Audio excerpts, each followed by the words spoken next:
welcome to Current Affairs for Beginners. First, let us see answer for the question from our yesterday's video. Consider the following statements with regard to central government's Pradhan Mantri Kisan Samman Nidhi scheme. The scheme would provide an annual grant of 6,000 rupees to farmers through direct benefit transfer in 3 installments of 2,000 rupees each. The scheme will benefit 120 million farmers with cultivable land of up to 2 acres. It is not 2 acres, it is 2 hectares of land. The scheme has also incorporated the component of insurance in it. The answer here is 1 only, because we have seen in our yesterday's video regarding this program, the interim budget 2019 has announced a farm income support scheme known as Pradhan Mantri Kisan Samman Nidhi. This scheme has aimed to address unrest among the cultivators who have suffered due to adverse weather and weak prices to their produce. So the centre's Pradhan Mantri Kisan Samman Nidhi will provide an annual grant of 6,000 rupees to the farmers, and this amount will be transferred directly into the bank accounts of the beneficiary farmers in 3 installments of 2,000 rupees each. So the statement 1 is correct. This scheme will benefit 120 million farmers with cultivable land of up to 2 hectares. As I said, it is not 2 acres. The similar schemes of Telangana, Odisha, Telangana we have seen about Raitu Bandhu, and Kalia we have seen in Odisha, and West Bengal have also incorporated the component of insurance. This Raitu Bandhu and Kalia had this component of insurance, whereas there is no provision of insurance that is incorporated in this Pradhan Mantri Kisan Samman Nidhi program. So the answer here is only 1, and both these statements were incorrect. Now let's start our today's session. Our first article is Emission Levels Rising Faster in Indian Cities Than in China. This article comes under GS Paper 3 under the topic of Environment, and the subtopic is Conservation and Degradation. From the prelims point of view, this article is not of much importance, but we should know what is the problem of vehicular pollution in India. This will be useful for our mains. So now if we see what is the context of this article is, it is saying that urbanization is increasing the greenhouse gas emissions from the vehicles in India at a faster rate than in China. Compared to China, in India, it is resulting in higher greenhouse gas emissions. This particular study has analyzed the link between, what is the link between population density and emissions from transport across India's districts. It says that in most developed countries, urbanization led to reduction in emissions. But more urbanization meant shorter distances between workplace and home. Thereby, there is a preference for public transport. But this didn't get applied to the developing countries. On an average, an Indian has emitted 20 kg per capita while commuting for work. With the highest is 140 kg of carbon dioxide.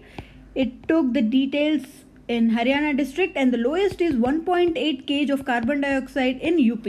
This study has particularly spoke about Delhi's emissions. It said that Delhi had the highest commuting emissions per capita that contributed to its highest level of pollution, and the national capital region has 2.5 times higher commuting emissions compared to other metropolitan cities like Mumbai, Calcutta, Chennai, Bangalore. What could be the reason for this? Delhi's higher socio-economic status and heavy reliance on private travel instead of preferring public transport led to higher commuting emissions compared to other megacities. As it said that India's emissions were exceeding China, it gave a detail about what percent of emissions were there in China.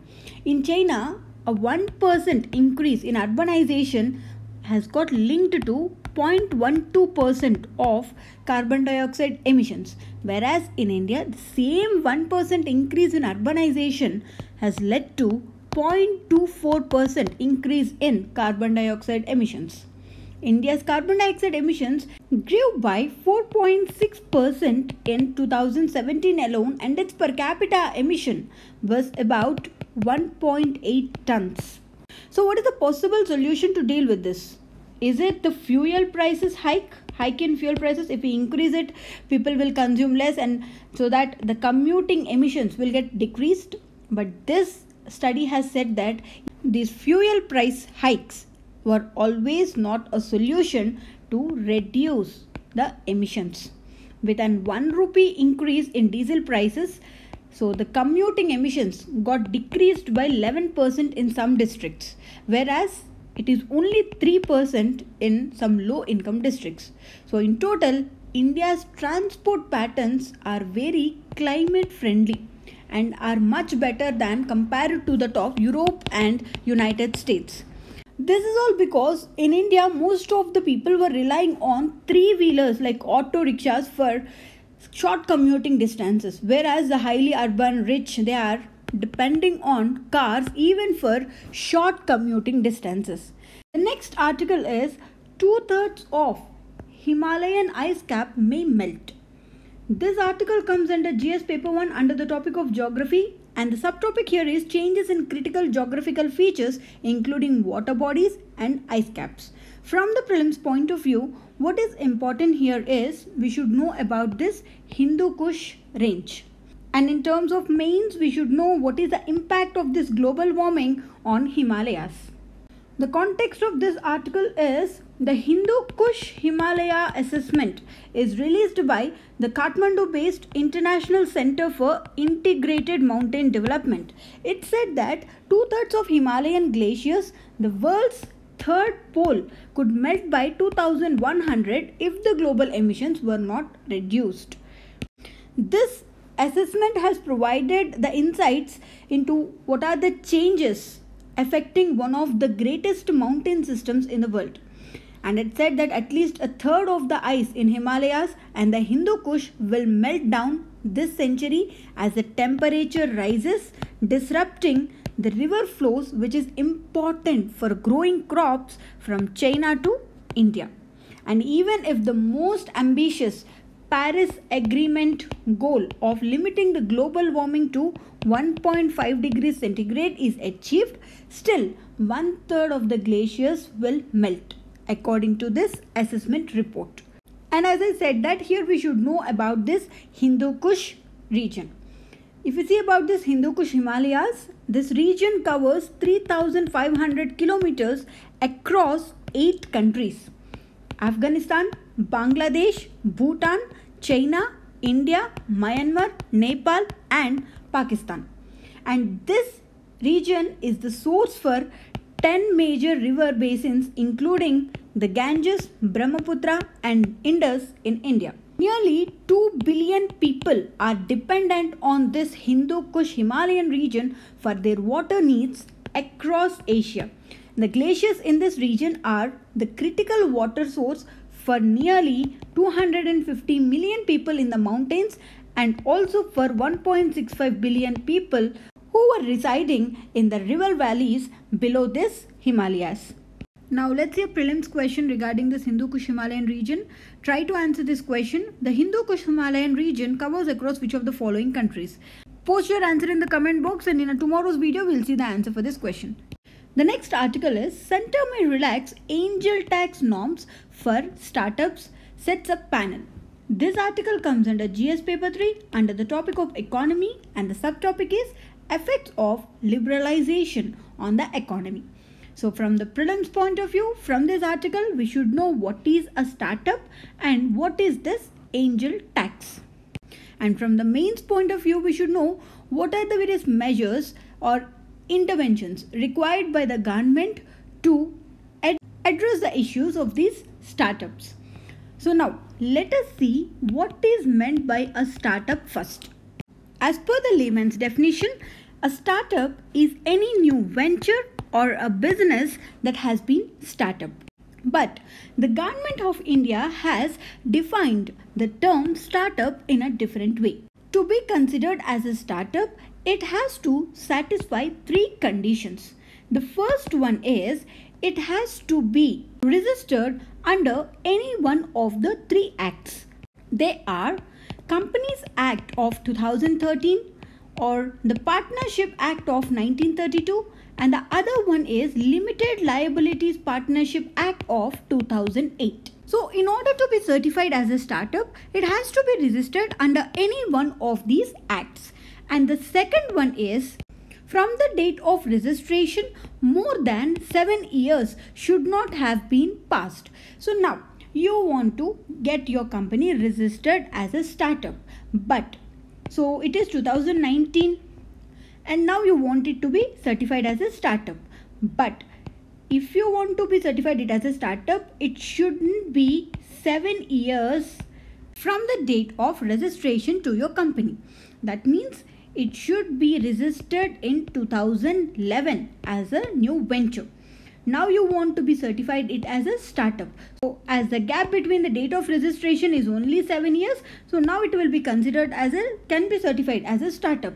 If you have established or registered your company in 2011 as the gap is 8 years, then the startup or your company will not be certified as a startup.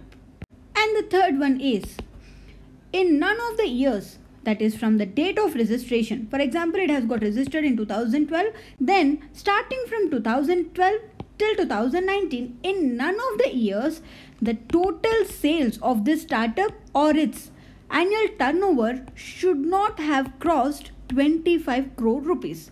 If these three conditions are satisfied, then a company can be certified as a startup as per the Government of India. So why these startups were given this much of importance?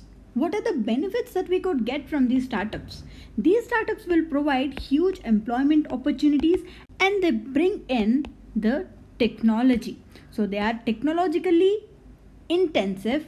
And the third one is these startups will lead to capital creation in the economy. So in order to start a business, we need the capital. And this capital will be invested in a company and which will lead to employment opportunities. Once the business has started going on well, then it will increase the profits, which will add money into the economy, resulting in capital accretion also. It is creating the capital and the capital is getting accredited in the economy. And the fourth one is they bring in technology advancement in the country. At present, India is the third largest startup ecosystem in the country, and India is aiming to become the first largest startup ecosystem. So this is all about the startups, and now we'll see about this concept known as angel tax. Before knowing about this angel tax, first we should know who are these angel investors. See, let us take Mr. A. He has a business idea and he wants to start up a new venture, but he needs funds and he approached the bank, say explaining all his business model. But the banks say that, see, we are not able to understand your business model and we feel that your business model is a bit risky. So the banks will say that, sorry, we can't provide you with a loan. Then here comes these angel investors who will invest in our Mr. A's new business model. These investors could be the friends, relatives, or the family who will invest on our Mr. A's new business model. And the people who provides this initial capital or funding on a new venture which is new and risky are known as angel investors, and the funds they provide are known as angel funds. In India, these angel funds are regulated by the Securities Exchange Board of India, that is the SEBI. So to put it simply, who are these angel investors? Angel investors are the investors who will invest on the idea or the capability of the funding, and this funding is the first or the initial capital to start this business. Now let us see what are these angel taxes. This angel tax will be levied on the citizens based on section 56 clause 2 of Income Tax Act by the Government of India. This act says that this angel tax will be levied in order to ensure that there is no money laundering in the name of investments in the country. We know what is meant by money laundering. It is nothing but converting the black money into white money. That means the money which is obtained illegally through illegal means is being converted into a legal money by investing. So if we see this with an example, we said that Mr. A is starting a new venture. There is Mr. X who is his friend and he owns lot of black money. He says that I will invest in your risky business, and in this way this black money is getting converted into a legal money. So to address this issue of money laundering, the Government of India has introduced this concept called as angel tax. What is important to know is, and to understand today's article about angel tax, we should be acquainted with two terms. One is valuation by the investor and the other one is fair market value of the company. So this fair market value means it determines what is the market value of this startup or this new venture. How can we know what is the market value of this company? It is based on three methodologies. One is the discounted cash flows, and the other one is net asset value of the company, and the other one is the subjective methodology. So based on these methodologies, by using these methodologies only, this fair market value will be calculated by the investors, and even the tax authorities of the Government of India will decide what is the fair market value of this particular company.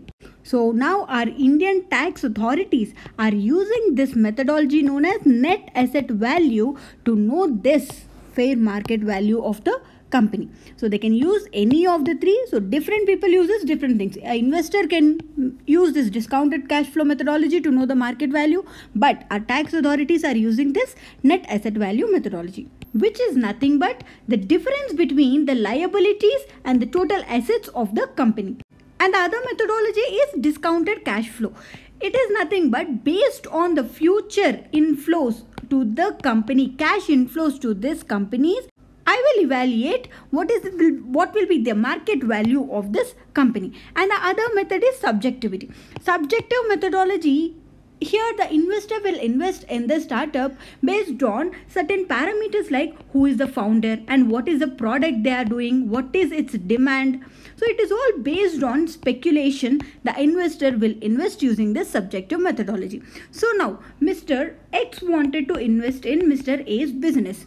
If we say that Mr. X is investing 50 lakh rupees in Mr. A's venture, and in return he is expecting some shares, that is some ownership in Mr. A's business. So how he will know what amount of shares can he attain with the investment of 50 lakh rupees in A's venture? So what is the worth of this 50 lakh rupees and what he will get in return to his investment? How he will know? He will know this based on these three methodologies, that is discounted cash flow or net asset value methodology or the subjective methodology. He will calculate for his 50 lakh investment what he will get in return. So now this Mr. X wanted to invest in Mr. A's company and he used one of the methodology, and he found out the fair value, market value of Mr. A's venture is 1 crore rupees, and X wanted 50% shares in A's venture and he invested 50 lakh rupees to attain this 50% shares. Now our Indian tax authorities, they used their own methodology and they found out the value of this company is only 50 lakh rupees. So to attain 50% shares from this company, so you could have invested only 25 lakh rupees. So now the difference between the tax authorities methodology and the investors methodology to attain 50% shares from Mr. A's venture is 25 lakh rupees. So instead of attaining 25 lakh rupees as investment, Mr. A has raised 50 lakh rupees according to our tax authorities. So the difference is 25 lakh rupees, and this 25 lakh rupees will be considered as other income, and this income will be taxed at 30% by our tax authorities. So this is the tax which is known as angel tax. So what is meant by this angel tax? It is a 30% tax that is levied on the fundings that was received by the startups from an external investor. But this 30% tax is levied when startups receive angel funding at a valuation which is higher than its fair market value. 25 lakh is the fair market value to attain 50% shares, whereas Mr. A has raised 50 lakh rupees. So when the angel funding is received at a valuation higher than its fair market value, it will be counted as income to the company and that income will be taxed. So from this article here we can see this angel tax is the tax on excess capital raised by the unlisted companies through the issue of shares over and above the fair market value of those shares. So now, who and all were exempted from this angel tax? We have already seen some of the criteria to be certified as a startup. We have seen 3 criteria.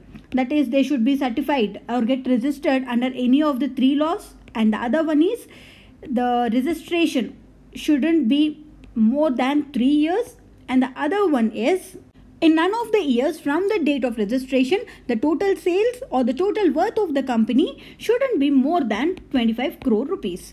So these are the 3 criteria, and if it is satisfied then this angel tax is exempted. And if the company has received not more than 10 crore from the investor and the investor's net worth is not more than 2 crore, then even in that case, this company will be exempted from this angel tax. The government of India has clearly said that it has set this 10 crore as the upper limit to attain from the investors, and the investors' net worth should be at least 2 crore rupees or the amount of investment made in the startup, whichever is higher, that is based on the last date of financial year preceding the year of investment. And to claim this exemption, the startups and the investors, they should file an application to the Department of Industrial Policy and Promotion. And once it is approved by the DIPP, the Central Board of Direct Taxes, which will issue a certificate of exemption from the tax within 45 days of their application. Now the startups have requested to raise this upper limit, that is 10 crores that was set by the government, to 25 crore rupees, which was accepted by the center. And there is also one request saying that it has to be 10 years limit to attain the certificate of this startup instead of the previous limit of 7 years. So the government has agreed to amend the definition of a startup to include the companies that were in operation for up to 10 years instead of the previous limit of 7 years. And just now we have seen that, see, the upper limit should be 25 crores as requested by them. So the investors side, from the investors side, their net worth should be 2 crore. And they should file a tax returns of at least 50 lakh rupees in the previous year. So this was clearly mentioned in the notification. Even there are chances to even amend this clause, saying that this 50 lakh can be reduced to 1 lakh and the net worth of the investor can be reduced to 1 crore. And here there is also a column regarding can't scrap this angel tax, because government is very much concerned that how to differentiate between the genuine startups from the companies that were set up for money laundering purposes. We have seen that most of the startups were being set up to convert their illegal money into the legal money. So the government is saying that this angel tax cannot be scrapped just because this money laundering is a major problem. So this is all about the angel tax, and this is all you should know about this angel tax. The next article is an appeasement budget. This article comes under GS paper 2 under the topic of governance. From this article we have to see about the scheme known as Pradhan Mantri Kisan Samman Nidhi Yojana. We have already seen what is this in 2 of our core videos, that is on Saturday and again on Monday, that is yesterday. So please refer to that video for the details of the scheme. Only thing that needs to be known from this is we have said that under this scheme rupees 6,000 will be provided as a direct benefit transfer to the farmers, and this amount will be provided in 3 installments with 2,000 rupees each.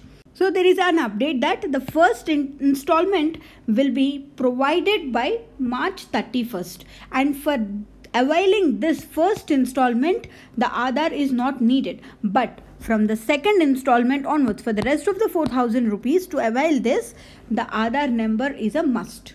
So this is for today, and see you all tomorrow. This is our Law X Loans website where you can access the notes for this video. Thank you.